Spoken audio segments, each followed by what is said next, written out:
Order! Order! You are an incorrigible delinquent at times. Behave yourself, man!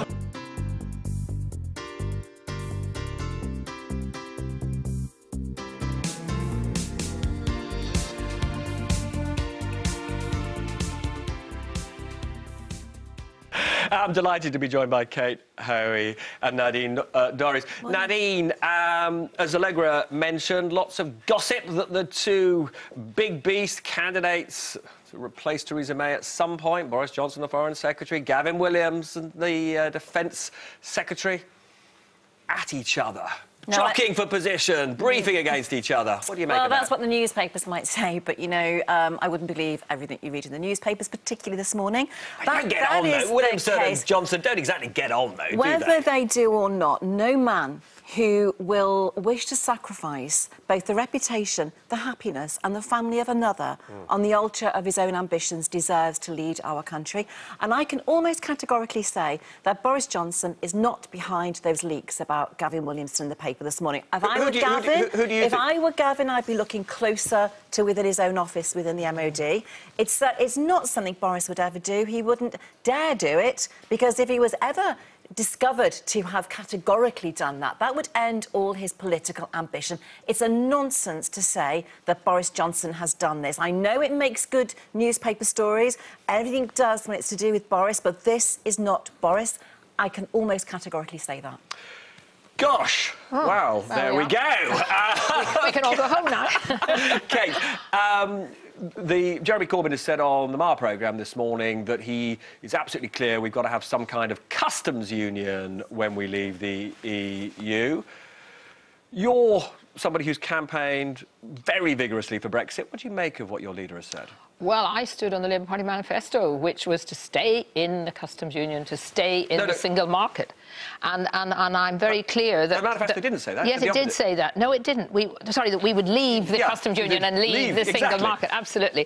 And Jeremy hasn't, in my view, gone over the manifesto. That is what the manifesto said. I think Keir Starmer tries to do and put words sometimes that actually mean something different. As far as I'm concerned... Just to be absolutely clear, if Labour were, and I think they might, sign up for a position that says that Britain should stay in the customs union, what would you do at that? Could you stay in the party at that point? Well, I certainly would be voting against any opportunity that allowed me to do that. And I think it would be sending a huge signal to Labour supporters up and down the country, particularly in the north and northeast, where there was such a big majority to leave, that we were actually selling them out. And also that it was a lack of you know, a really downgrading of democracy. Remember, Parliament voted overwhelmingly to have a referendum and to accept the result of the referendum. And it was very clear in all the campaigning I did that we were leaving. If you left the European Union, you had to be leaving the internal market and the customs union. Otherwise, we can't make these trade deals that Liam Fox is spending all this time going around the world waiting to be in a position where we can actually sign them. I'm going to pick up on all of this with you both in just a few minutes. Right now, I'm delighted to be joined by the Tory MP, Jacob Rees Mogg, live from Somerset. Good morning to you, Jacob. How are you? Good morning. I'm very well, thank you. How are you? Yeah, not too bad. Now, Theresa Villiers, your colleague, has said this morning that she is deeply fearful that what we're heading for is almost a meaningless Brexit, that we are not taking advantage of the opportunity of leaving the EU to separate ourselves properly from the EU. Is she right? She's certainly right to be concerned. That seems to be where the discussion is internally at the moment, that the talk on remaining in a customs union sets off alarm bells, and changing from an implementation to a transition period where we remain a vassal state of the European Union is also very concerning. And as your opinion poll showed, people don't want that. The Brexit Secretary, David Davis, and indeed his senior colleagues have made it absolutely clear that it will be a transition, that we will effectively have all the obligations of being in the EU but no power. Is there anything, do you think, that you and your colleagues can do to prevent that? Well, I think this is troubling on a number of counts. First of all, the Prime Minister said implementation, which meant we would have left and would then be implementing the consequences of having leaving. But currently, there's no clear destination, either in the government's mind or indeed agreed with the European Union, and there's no set time limit. One friend of mine said that it looked more like a plank than a bridge. But if you look at the make-up of the parliamentary party, would you reckon that most Tory MPs agree with you on this issue? I think there is huge support for what the Prime Minister said in Lancaster House in the Tory party manifesto and marginally qualified by Florence. I think that commands support across the House from most people who voted leave and quite a lot of people who voted remain. As long as the Prime Minister and the government is consistent with its own stated policy, I don't think there are any difficulties. Changing it is hard. One of the things that I was slightly surprised that you said is that, as I understand it, you said you actually thought it would be better to extend the Article 50 process and, in fact, remain a member of the EU than to have this transition. Is that your position? Well, no, I was posing that as a question rather than saying that was my view. Right. My view is that we've got to leave on the 29th of March 2019, and I think there would be a huge political storm if the government tried to extend Article 50. Right.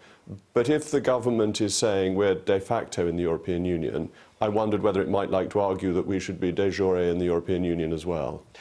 But just to be clear, you know, you are really urging Theresa May to get back to implementation and away from a situation where, you know, the European Court of Justice will still have jurisdiction over us, there'll be no controls over freedom of movement, in fact, we'll still be paying money in, of course. All of that you feel is just, as a matter of principle, wrong for the transition period. Well, we're still in the European Union in those circumstances, and therefore the promise to the British electorate that we would leave on the 29th of March, the legislation that we would leave on the 29th of March, would become ineffective.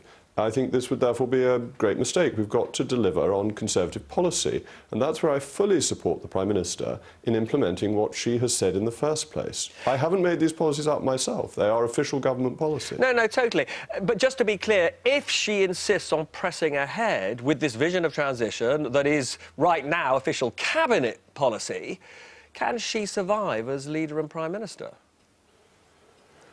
Well, I'm fully supporting the Prime Minister. I think the Tory party... Why are you fully supporting the Prime Minister? I don't really understand, given that, for you, this is probably the most important issue on the table.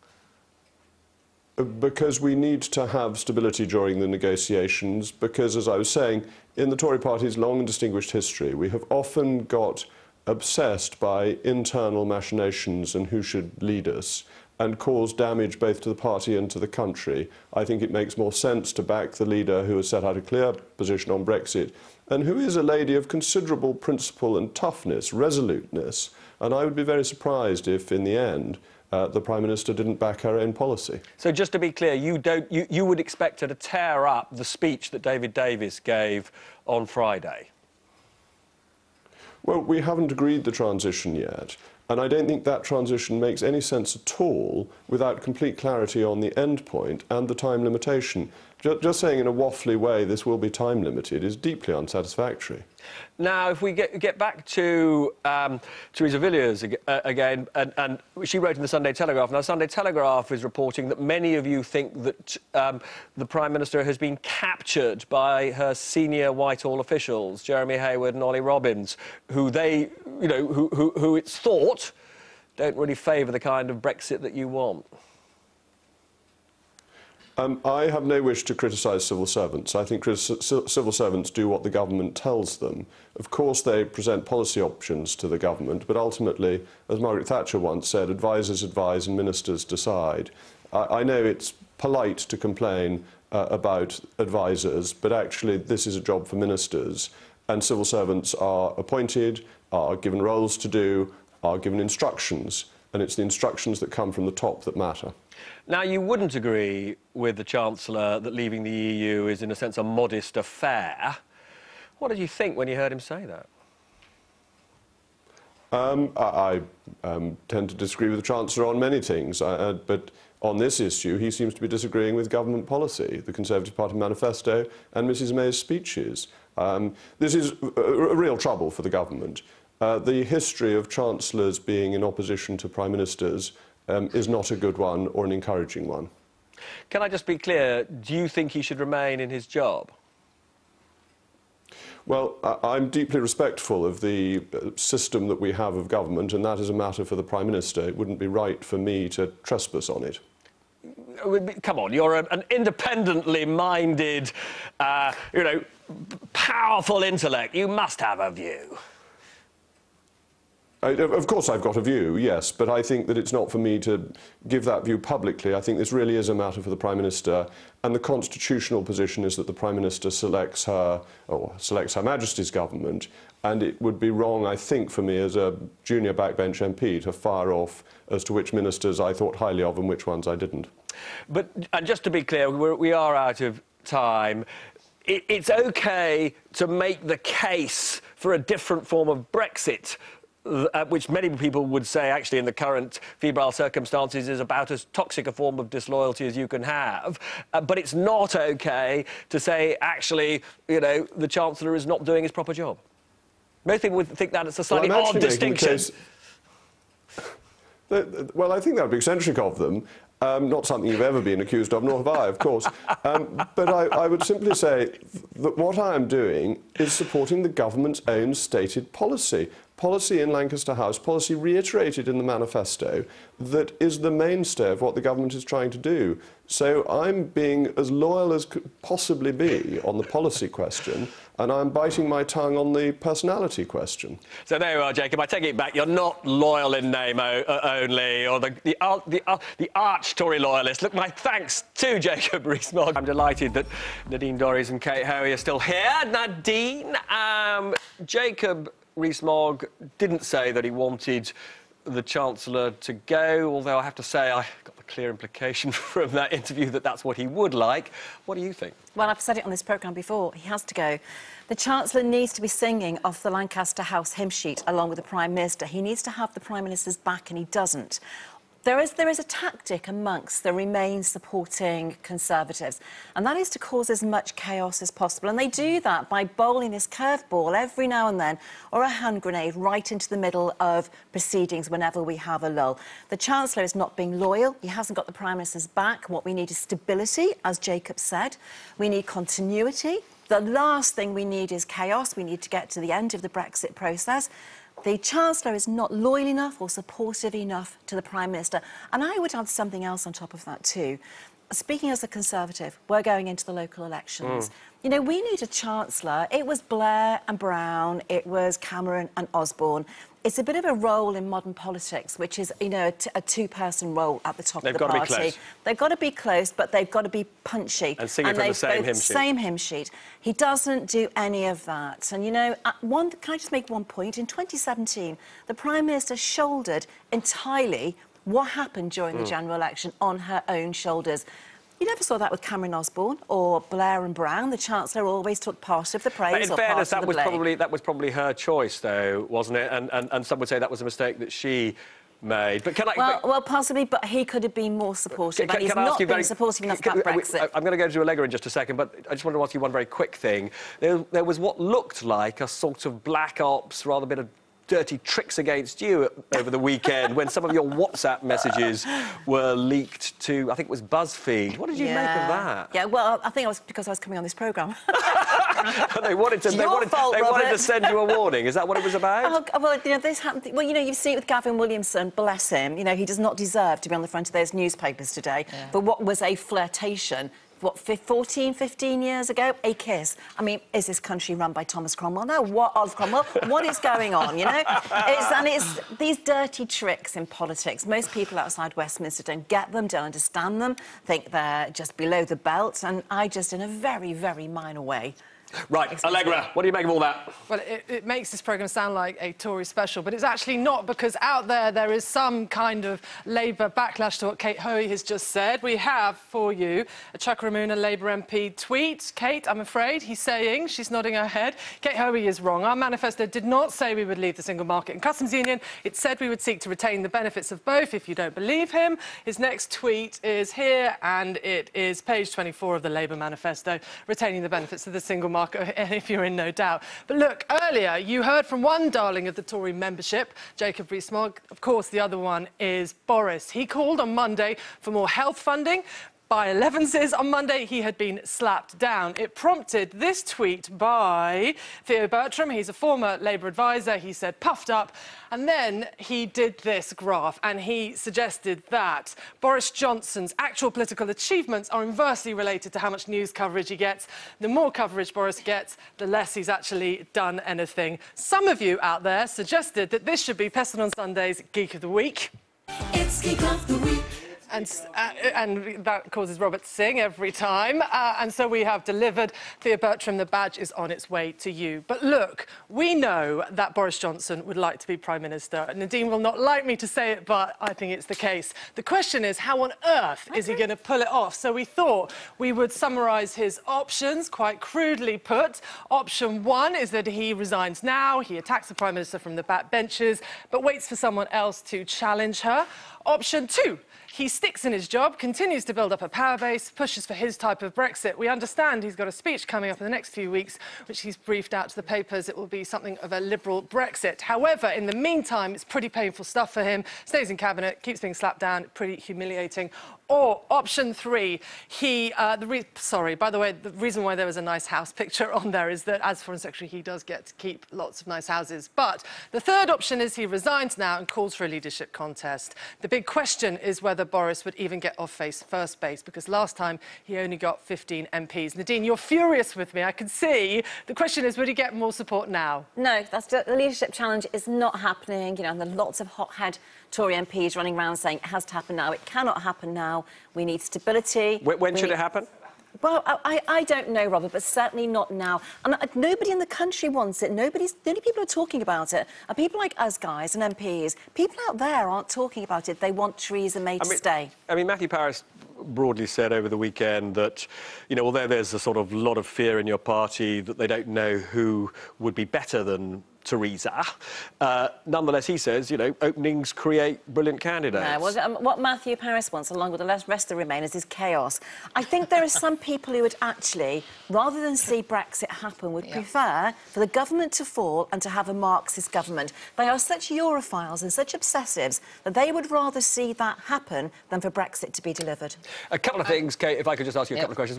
One is, you work quite closely with Boris during the Leave campaign. Do you rate him? Yes, I do, and I'm pleased that he seems to be one of the Brexit ministers who's out there putting the case for what the country can look like after we've left. I wouldn't put down his chances of ever being Prime Minister at all, but I agree with Nadine that, you know, he is not. This is probably not the time. I actually think, you know, Theresa May, Jacob was very keen not to criticise civil servants, and we understand that.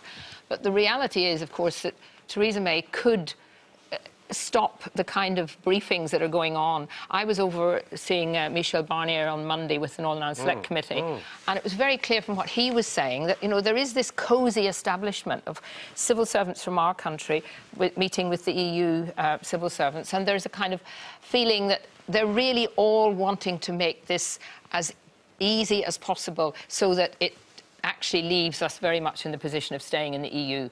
And I think that is what is worrying people very much indeed. But there's a sort of official conspiracy not to allow us to leave properly. Absolutely, and this kind of, I mean, within my own party, people like Chuka, who immediately tweeted on I was going to ask you about that. Do you want to reply to what Chuka said? Chuka is part of that little group in Parliament who really were almost, I think, putting it a bit wrong, strongly to say, disappointed when Jeremy did so well. They don't like Jeremy Corbyn. They would like him out. They know they can't get him out because the party membership is very much behind him right across the country. And they have seen this, the Brexit issue, as an issue where they can continually work together as a little group, and they have taken away, you know, they've got very little else to do now because they can't campaign for a new leader. So they're working on Brexit. So you think they're being dishonest? They're using Brexit as a way to get at Jeremy. And I think that Jeremy and John McDonnell, who were in every single lobby with me over years, voting against the EU, and Nadine, are clever enough to understand this. And yes, there may be some words that come out that look like Labour might be slightly shifting its policy. The reality is we know that our manifesto is very clear. We've accepted the result. We're voting to get out of the single market and the customs union, and we are going to stay true to the wishes of the big majority. So much to pick up with you from there, but sadly, I've just now got to move on.